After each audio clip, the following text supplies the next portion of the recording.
Thanks for coming to my talk. As you know, I'm Adam. Now I'm going to talk about Spanification. So what is span, how it works, and how to get the best of it.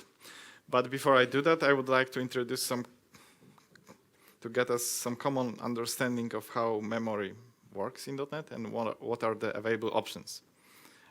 So first of all, whenever we are using the new keyword, we are allocating memory on the managed heap. It's called managed because it's managed by the garbage collector. And the managed heap is divided into two regions, large object heap. So everything bigger than 85,000 bytes goes to large object heap. You can think of big strings, big byte arrays, big characters arrays. And smaller things go to Gen 0. When they survive the first collection, they are being promoted to Gen 1. When they survive another collection, they are being promoted from Gen 1 to Gen 2, where they are supposed to live for a long time and not be collected for a while. When it comes to the allocation on the large object heap is maintained with free list algorithm. So allocating is about finding the right segment that fits the allocation needs. So we have linear complexity. When it comes to allocating on the generational heap, every generation has a pointer to the next object. So allocation is very fast because we just increment the pointer. Of course, as long as there is enough of space on the Gen 0. When it comes to collection, the things get more complex. So the first thing that garbage collector does in background, it starts the mark phase. So it starts from the roots of the applications, which are static fields, local variables of the currently executed method, and it's traversing the object graph and marking everything reachable as alive.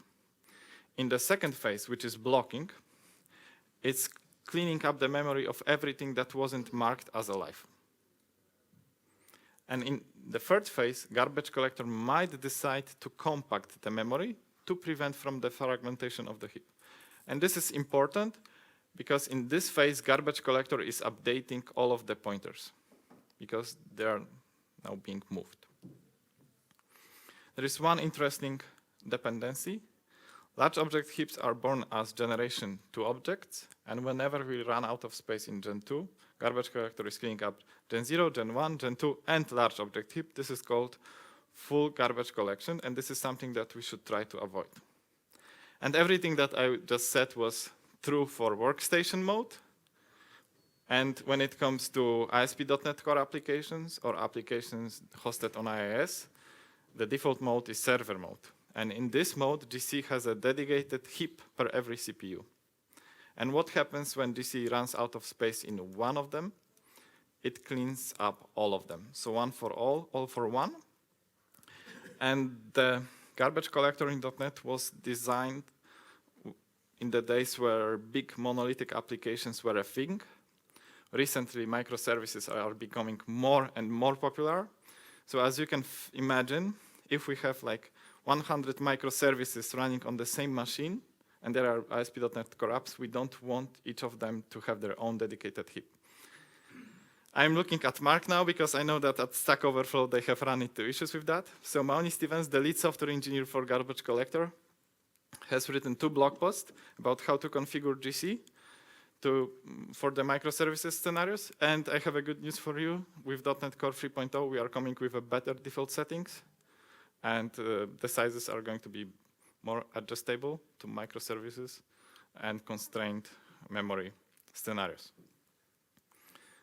And the other kind of memory that we can use as a C# developers, we can allocate memory on the unmanaged heap. In order to do that, we need to use the Marshal API. But on the unmanaged heap, we cannot store pointers, references. So as I told you, GC might be compacting memory and updating pointers. It doesn't know about the existence of unmanaged heap, so we cannot store any pointers on the unmanaged heap. So we can store only values there. And it's our developer responsibility to free the memory. So we are like making a step back and we are writing C++ like code.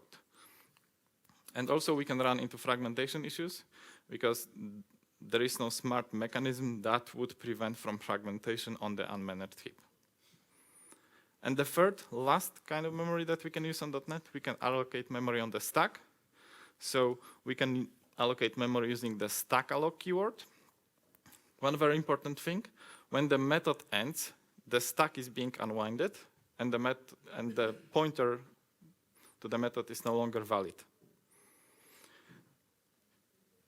So far, we could allocate only value types on stack. However, last year, a PR was merged to CoreCLR that allows runtime to choose whether the object reference type should be allocated on the heap or on the stack. However, this is an experimental feature. It's in CoreCLR, but you have to turn on magic environment variable to get it working. So we shouldn't be worried about this yet. But stack has a limited size. On Windows, it's typically 1 megabyte. On Linux, depending on the distro, it's from 3 to 5 megabytes. And my question to you is, what is going to happen if on Windows I'm going to try to allocate 2 megabytes of memory on stack? Am I going to see the OK message or the exception?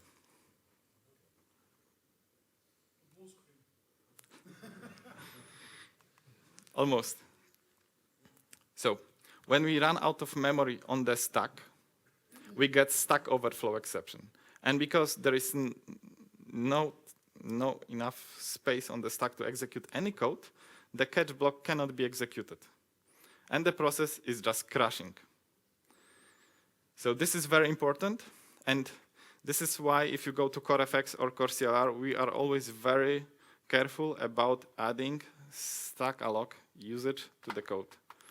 And if you ever happen to get into the situation that you have added stack alloc somewhere, and then your app has crashed and your logs are empty because your catch blocks were not executed, on Windows you can go to event log, and Windows as an operating system is handling this exception and logging information about this to Windows event log.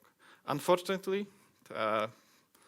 Linux kernels are different. Each of them is a little bit different when it comes to distros, and we don't have a similar story out there yet. So let's compare the available memory again. So allocation is free. It's very fast for like all of different kinds of memory. When it comes to the deallocation for the managed memory, it comes at a price. It can be blocking. For unmanaged heap, it's fast. For stack, it's immediate because the method ends, the pointer is invalid. So the OS is cleaning up the memory for us. But when it comes to usage for unmanaged heap and stack allocated memory, we can store only value types. For managed memory, we can store whatever we want. And when it comes to cleaning up the memory, for managed memory, GC is doing the job for us. For stack allocated OS, for the unmanaged heap, we have to remember about this. And stack allocated memory can be deadly. So let's write a code that is capable of parsing a text and returning a number. So when it comes to managed memory, we have a string. But what if we would like to parse only a part of it? Then we need another overload with start index and the length. And then when it comes to the native memory, we need the pointer and the length. But if we want only a part of it, we need a pointer, start index, and the length. So we just wanted to parse numbers, and we ended up with 4 methods. And span is a solution to this problem. Span is a very simple abstraction over a pointer, which can point to any kind of memory, managed memory, unmanaged memory, stack allocated memory. It's fully type and memory safe. It has almost no overhead, and it's a read-only ref struct. So how do we use span? You need to install system.memory NuGet package, and the package targets .NET Standard 1.1, which means that you can use it both in your .NET Core apps, but also in your existing full .NET Framework apps, in your Mono apps, in your Core RT apps, in your Xamarin apps. And the next thing that you need to do, whenever you write a code that uses span, the compiler is going to complain first. You need to set the lang version to 7.2. This is because span requires some extra safety checks, and old compilers are not capable of enforcing the safety rules. And a funny thing is that span for the old compilers is marked as obsolete. So old compiler is going to produce an error, and the new compiler is going to ignore this particular warning and don't produce any warning because it knows that span isn't really obsolete. Yeah, let's keep it simple. So if we want to allocate memory on the stack, we can get span out of it with C# 7.2. We can allocate memory on the unmanaged heap, and we can get span out of the pointer. When it comes to managed memory, we can create span from an array using the implicit cast operator, using the toSpan extension method, using a dedicated constructor. Moreover, sometimes we care about immutability, like for example, strings are immutable in .NET. So we also have a read-only span, which allows only for reading the memory. And the API of the type is very, very simple. I would say that you can think of it like of an array. So we have the length and indexer. We also have the slice method, clear, fill, and copy to. So the type itself is very simple. When it comes to read-only span, it's even simpler because the indexer has only a getter and it's returning the items by read-only reference. And one cool website that I really encourage you to use is APIs of .NET. So when you are using Visual Studio or any other IDE and you press F12 on given type, you will get the methods, but for the current target framework that you are using. APIs of .NET contains the list of all the types. You can search by the type, then see all of the methods, and then see which target frameworks are supported. It's very useful when you are developing a .NET standard library. So you are like, hey, is this method available in .NET standard 1.1? And you can just go to APIs of .NET and check it out. And with span, our previous problem is now very simple. We are just writing one method that accepts a span of characters. It's some memory. It's an abstraction. We don't really need to worry about it. And we have two implementations of span. One, .NET Standard 1.1 for existing runtimes. So we have a pointer to the underlying object, an offset to the beginning of the actual span, and the length. When it comes to new runtimes, by new I mean .NET Core 2.0, 2.1, 2.2, and 3.0, we have introduced a concept of a merged pointer, so-called interior pointer.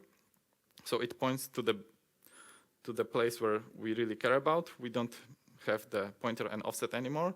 If you take a look at some high-performance languages like Rust, this is how similar concept is also expressed in Rust. It's called slice out there. But some people on the .NET team call the two implementations fast and slow span. So I have prepared some benchmarks for you, and I wanted to do some advertising. Some time ago, I have shipped .NET Performance repository. It's a repository of all of the benchmarks that .NET team is using to prevent from regressions using benchmark.net. And in this particular repository, we have few thousands of benchmarks, but there is a possibility to group them into categories. So we have a lot of span benchmarks, more than 100. And now I would like to show you some of the results and talk more about the perf characteristics. So when we run a benchmark for reversing a span for full .NET Framework 4.7.2 and .NET Core 2.1 using benchmark.net, we will see that the difference isn't really big. The difference is like 5%. But when it comes to different operations, like for example, clear, we can see that the difference is actually got bigger. It's 2.5 times faster. And why is that? So with every new release of .NET Core, we are introducing more intrinsics for vectorization. In .NET Core 3.0, we are going to introduce a lot of APIs. You can give it a try them today. But the point is that all of the methods of span which could get vectorized on .NET Core are vectorized. So I wouldn't call the two spans fast and slow. I would call them fast and a very fast span. And now let's talk about creating a substring. So anytime you are calling string.substring, .NET is allocating a memory for a new string, which is creating a pressure on garbage collector, and then it's copying the desired text into the new allocated string. So we have memory allocation and copying. And one of the biggest advantages of span is slicing. So whenever you want only a part of given memory buffer, you just slice it. And as you know, span is just a pointer and a length. So what is slicing? We are just calculating a different pointer and a different length. So instead of allocating memory and copying it, we are just doing few pointer arithmetic operations. And let's take a look at some benchmarks.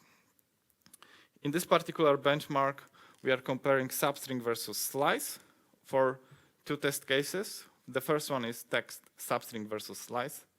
Another one is the same text repeated 1,000 times, joined with a comma and a space. So when we take a look at the results, for the small text, slicing was already 10 times faster. When it comes to the bigger text, it was 10,000 times faster. And when you take a look at the allocated memory, you can see that for slicing, we didn't allocate any managed memory. Moreover, the operation has a constant cost, so it's size independent. When it comes to substring, it's always size dependent. So in the big O notation, we would express slice like O of 1. So span allows us to working with any kind of memory. We need to use the system.memory package and C# 7.2. It's memory and type safe. We have .NET standard implementation, which is fast, and .NET Core, which is very fast and vectorized wherever possible. And please remember about slicing. And now I'm going to talk about Spanification.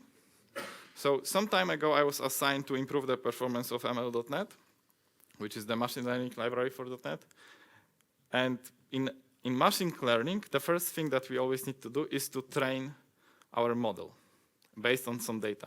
Typically, the data is an input, a UTF-8 text file with strings and numbers. So we actually parse a lot of floats. And our worst scenario was for a file that was having 6.5 gigabytes of floats. And I took a look at the code, and previously, whenever we had UTF-8 string, which was an array of bytes, we would have to call encoding.utf get string, which would allocate a new string for us. Then we would have to call the split method, because they were separated with spaces or tabs, which would allocate an array of strings. And then we could iterate over the array and parse all of the strings. With span, the code looks different. So first of all, we don't really need a string. We are creating a read-only span of bytes out of the provided byte buffer with UTF-8 representation. And then we are iterating over the span, and we are using new type called UTF-8 parser, which allows us for parsing primitive types out of UTF-8 memory buffers. Every try parse method returns a number of consumed bytes. So after we consume it, we just slice current span by the consumed size, and we are just slicing and repeating it as long as we don't get an empty span. So the approach is a little bit different, but when you take a look at the results, you can see that with the new slice way, we got 0 managed allocations, and we got 80% boosts just out of the box. And as I told you, we have new types. The first one is UTF-8 parser. So we are parsing primitive types out of UTF-8 memory buffers. We have another type called formatter, which does the opposite. It writes the text representation of given value to provided memory buffer. Both types are targeting .NET framework, .NET Core and .NET Standard. So if for some reason you cannot use .NET Core, you can use them today in your full .NET Framework applications. And now let's take a look at my entire scenario where I was parsing the 6.5 gigabyte machine learning file line by line. So previously, the only difference with the previous example was that I have added file.readLines here. And please remember, don't use the file.readOnLines method because it's allocating a string for every line in the text file. So let's now spanify parsing the entire file.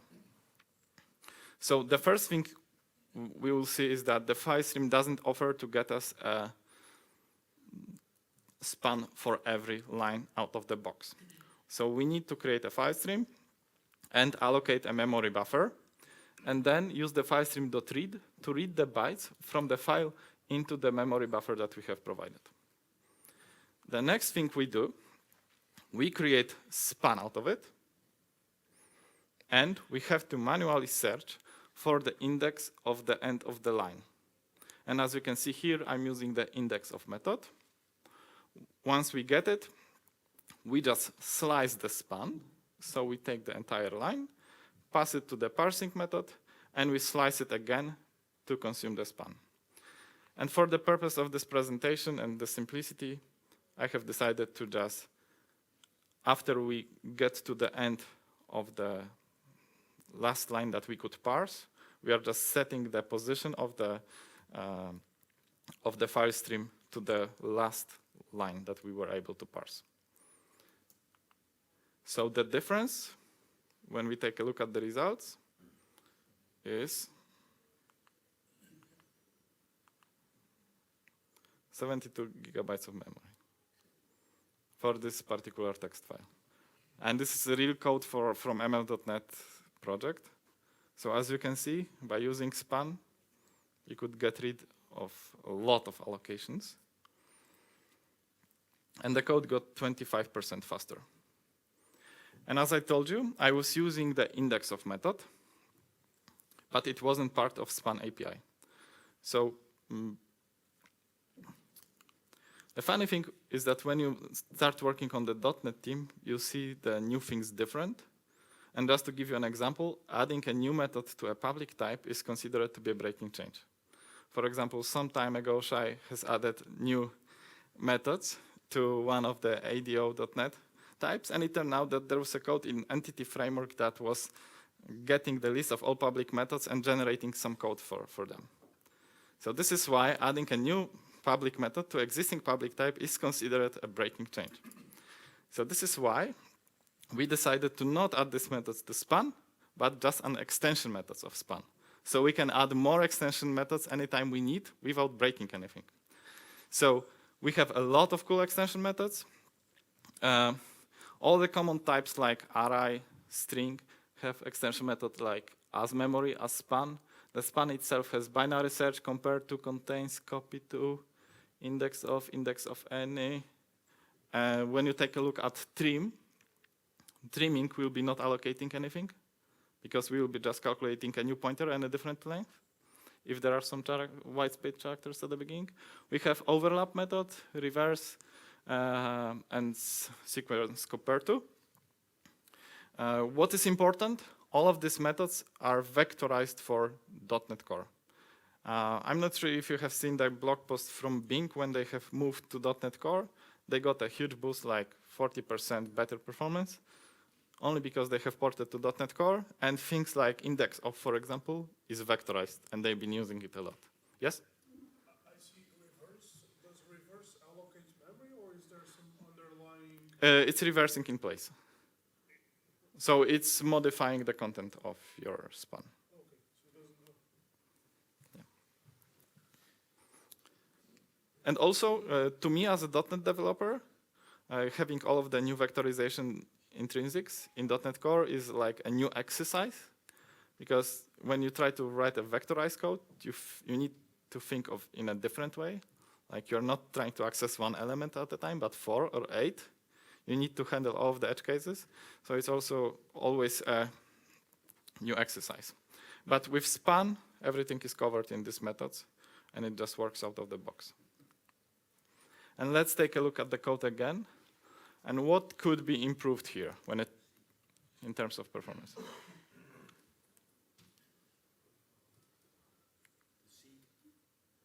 Yes, definitely. Something more obvious? We try to avoid allocations. Yes. I was trying really hard to make it as simple as possible. This is what I was able to come up with. And this is an open source project. So you can go to github.com/adamsitnik/Spanification and simplify it if you can. I would be really happy to accept some improvement. So we got an array allocation here, and we are reading the file in a synchronous way. These are the two things that we should catch. And also very important thing, we should never be guessing where is the performance issue. We should be always measuring using profilers. However, for the purpose of this presentation, we were just guessing. So how do we avoid allocations of array? There is a type called array pool. I'm not going to say that it's new because it's been in .NET Core 1.0, which is already 3 or 4 years. The point is that instead of allocating arrays, which might be allocated on the large object heap, and at some point get you the full garbage collection of Gen 0, Gen 1, Gen 2, and large object heap, you should be trying to pull them if you can. So array pool is the type that does all of the tricky logic, because writing a good pool isn't easy, a performant one for sure not. So it was optimized by people like Ben Adams and other smart people. So it's very fast, and to get use of it, you can use the shared property, which is giving you a shared pool with a pool of arrays that are, the biggest array is 1 megabyte big. So once you have the pool, you call the rent method. What is important, you provide the requested size, but the buffer that you got might be bigger than what you have requested. And once you are done using the array from the pool, you are supposed to return it to the pool. This is your responsibility. So let's apply it to our code. And we were able to get from 72 gigabytes to 128 kilobytes to 176 bytes for parsing 6.5 gigabyte text file. Could we have used span to, and is there like a using pattern? Because now this sort of, you have to remember to return it. Yeah. There is no using pattern as of today, but array pool is becoming so popular that it's not used only in ASP.NET Core, but also in third-party open source libraries and the runtime itself. But I believe that it's just a matter of time until we get some using pattern or maybe some static code analysis. And also one important thing about array pool, whenever you try to rent a buffer which is bigger than what the pool has, the pool is allocating a new array for you, just to not throw you an exception.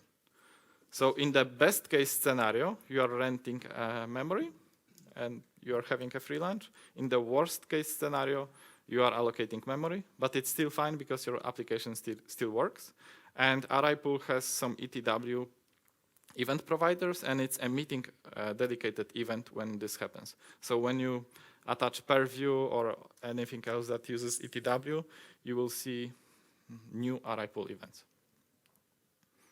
So the other thing that I wanted to change was to make the code asynchronous.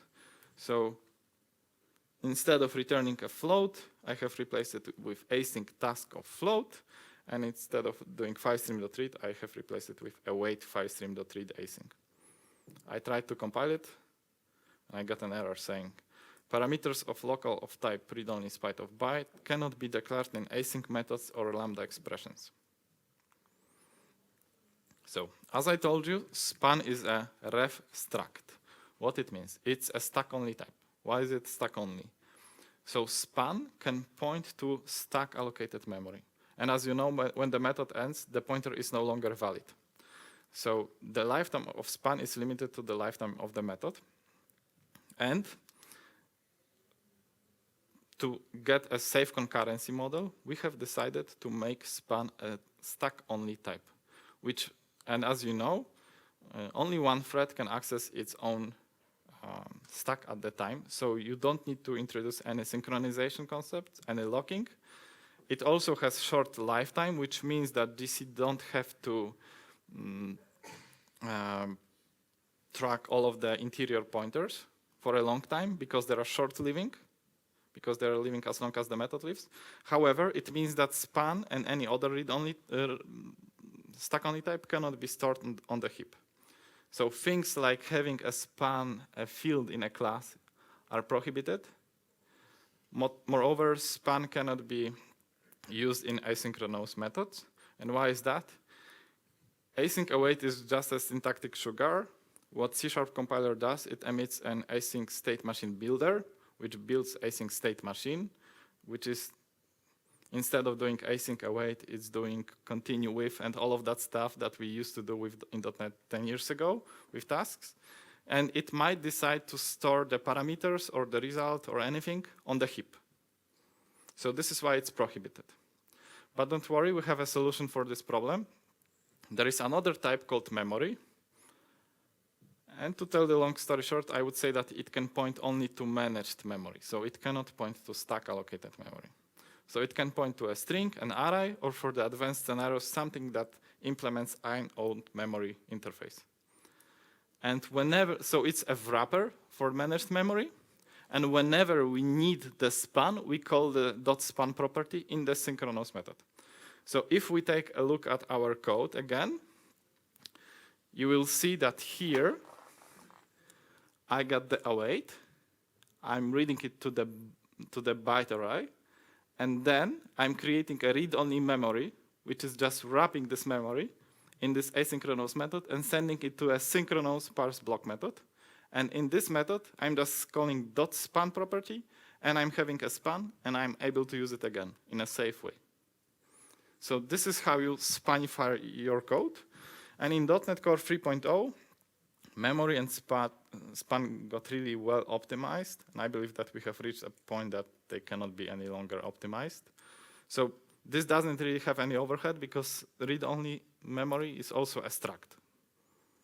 So it's not a big deal, and JIT is able of passing read-only memory and memory by read-only reference to methods. Yeah. So if we take a look at the results, we can see that we got more memory allocated. And why is that? And it took more time. So whenever we are using asynchronous code, we are using task. And task is a reference type, which is allocated on the heap. So anytime we are awaiting a method, we allocate a little bit. This file was huge, and in the loop, when we were awaiting, we were allocating a little bit. And when it comes to the time, benchmark.net is running the benchmarks in sequential way in a single-threaded application. So we are always writing asynchronous in order to get our code scalable, to be able to scale up. When it comes to like sequential performance in micro benchmark scenario, asynchronous code is always going to be a little bit slower than synchronous code. And let's do another exercise. So this particular parser was able of parsing only floats, which is a little bit limiting.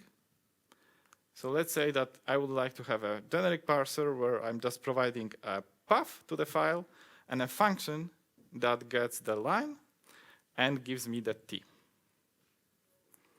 So when I try to do that, I get another compiler error saying that the type read-only span may not be used as a type argument. So why is that? Let's consider the following example. We have a structure which implements an enumerable of the interface. And we have a method which accepts something that implements this interface. And what happens if we create an instance of a value type that implements this interface and send it to this particular method? So the value gets boxed. So our value type is wrapped into a reference type and it's stored on the heap. And this is why span cannot be a generic type argument, because we would have to extend C# with a new generic constraint, like stack only, for example, to tell the compiler that if a function is returning something, you cannot cast it to object or do other illegal stuff. So currently it's prohibited. So as you will notice, span as of today is not implementing any interfaces, only because of that. But what functions and action are in C#? Yes, exactly. So if span cannot be a generic argument, We can create our own dedicated delegate, which accepts always a span of byte. And we can have a generic parser. And this thing isn't really simple. And our expectation is that the library authors are going to adopt span, make all of the libraries faster, and the end users will be just consuming all of that. However, I'm trying to, educate people about it to make sure that whenever you need to get high performance in .NET in your user code, you're capable of doing this. And let's think about this Stack Overflow question. How do I convert an array of floats into array of bytes and back? How would we do it before span? Does anybody know? So before span, we would have to allocate a new array and copy the elements to the new array. When it comes to span, we have a new type called memory Marshal, which has a cast method. And as I told you, span is only about the pointer and the length. So what memory Marshal.cast does when we are trying to convert it from float to bytes? The pointer is the same, the type is different, it's byte, but the length is just 4 times bigger. So it's again doing some simple arithmetics. And as you can see in the benchmark results,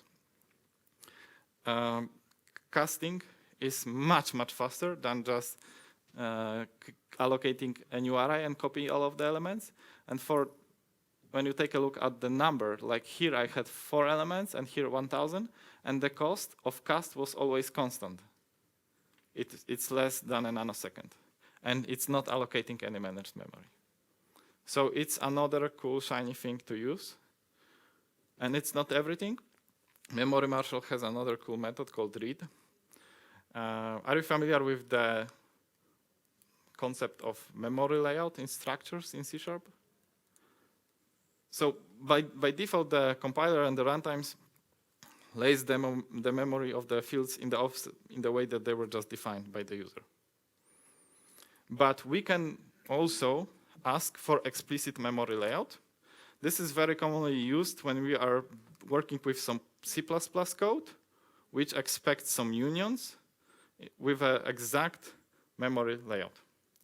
So the thing we can do with memory Marshal.read is that we can ask it to cast a span that points to some pointer of bytes into a structure with explicit memory layout. So for example, in my previous job, I was developing a trading system, and the most commonly used thing we had like a bid. There was like dozens of thousand bids every hour. So for us, the bid was a float, a long, and a datetime, and all of them are values. So this is another cool, shiny thing you can do. However, you must remember that if you are doing inter-process communication, they have to be of the same architecture and NDNS. And memory Marshal API is bigger. However, I believe that cast is the most important, and read. Of course, we have a corresponding write method. But this is not everything. There is another new type called binary primitives. Some time ago, I've been working on improving the performance of Spark.NET. And Spark.NET uses a Pyrolite library, which is a .NET library that implements pickling serialization, which is the way Python libraries work. So I had to tune it a little bit. And what I realized is that there is this awesome new type called binary primitives, which is capable of writing given primitive value types to a memory buffer, which is a span. And we can also ask for explicit NDNS. This is very useful when you are dealing with processes that are using different architectures or different technologies, and you somehow want to serialize the data between them. And the binary primitives API is much bigger. Basically, we can read, write, or try to for any primitive type. But that's not everything. If you go to docs.microsoft.com, there is a dedicated doc page for everything from system.buffers namespace, and you can read more about all of these types. Moreover, some time ago, a Polish MVP, Konrad Kokosa, has released a book, Pro.NET Memory Management, and there is a dedicated chapter for span and memory. I'm not sure why it's called Advanced Techniques, but the cool thing is that during the next stand-up, when people ask you what were you doing, you can say like I was doing advanced programming stuff. So span makes it easy for us to work with any kind of memory. It's type and memory safe. We need just C# 7.2 or newer system.memory package. It has some limitations, the stack only thing. We can try to overcome it using memory, read-only memory types. Don't copy memory, always slice everything. Like you will have to change your mindset a bit. Your code will be more looking like a C++ code for a while. But you can also use the new awesome types like UTF-8 parser, UTF-8 formatter, binary primitives, memory marshal. And please remember to prefer read-only versions over mutable ones, and prefer safe managed memory over the native memory. And now is the time for questions. Yes? Sorry, I'm supposed to throw it at you. I hope it's okay. Maybe I'm just going to give it to you. Is that a microphone? Yes, there is a microphone inside. Okay, so I'm talking to this thing. Yes, and it's getting recorded. So these new additions are all great, but I guess the question is, do you provide any usage guidelines for all those new constructs? And the reason why I'm asking this is, they're great for people that know what they're doing or understand how all those things are supposed to work. But what I can also kind of see, being pessimistic, is that this spans might permeate business logic in enterprise applications. And do you have some kind of usage guideline to prevent that? Because I can see many cases where that might be actually detrimental to the quality of the code base. Yes, this is a very good question. So first of all of the safety rules are enforced by both the compiler and the runtime. So at the worst case, we are going to get exception. But one of the main engineer who was working on span have also created a static analysis tool for span. I'm really sorry because for some reason I forgot about adding it here because he created it recently. But we are trying right now to improve the docs. And actually one of the engineers that is working on Karel's team is working for improving the docs for the .NET 3.0 release. So you can expect more and more guidelines to appear on the docs.microsoft.com in the system.memory section. And the book from Konrad, I would say it's the unofficial guideline. Can you throw it? Thank you. You said somewhere at the beginning the span had almost no overhead, but if you could compare it to the span in C++, which is a zero-cost abstraction, couldn't that also be implemented in C#, maybe? Yeah, so the overhead that we get is sometimes when the method, for example, is accepting a lot of arguments, it cannot get inlined, and we have to pass span, and it has 3 fields, for example, on full .NET framework. So we are passing a big struct, which costs a little bit. But in most of the scenarios, the code gets inline, and the cost of passing a span isn't really a big thing.